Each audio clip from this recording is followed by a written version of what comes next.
New tonight, if you receive Social Security benefits, you may be one of the million people who got a notice that they were overpaid.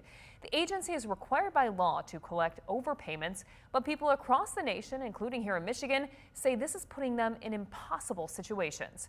13 on your side's Jeremiah Brown spoke to a local couple who say they're now expected to pay back $84,000. Dave Wilder says he received a letter from Social Security saying that he was overpaid during the pandemic. Now, 3 years later, he was told he owes $84,000 and that his Social Security payments will be cut off. I just didn't know what to do. He didn't eat for almost 2 days. He was so depressed and scared. We're both scared. It's like, what do you do when all of a sudden your income is ripped out from under you? Rose and Dave Wilder said they only felt sheer panic when they received a letter saying he was overpaid by Social Security, and they expected to be paid back $84,000. And then I got this letter saying they were going to cut me off entirely. Dave Wilder has been on disability since 2012. While working part-time, he says he has always worked within the limits and filed everything correctly. He is now on regular Social Security, but was told he was paid $84,000 when he should have been paid $0. And the lady told me straight out that during COVID, they weren't allowed to send any notifications out for anything or to change anything. Well, that doesn't make any sense to me. If I was making too much money, why did they keep paying me every month?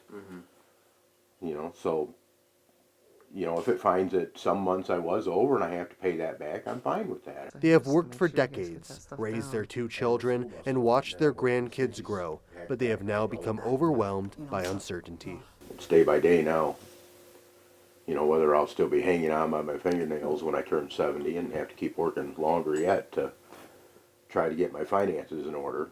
He has been given forms to fill out to state that it would be a financial hardship to pay back this amount and lose his Social Security. It angers them to also know they are not alone. Don't leave people hanging. Don't do that to people. You know, send them a letter, you know, 3-4 years later and say, hey, you owe all this money to us, you know.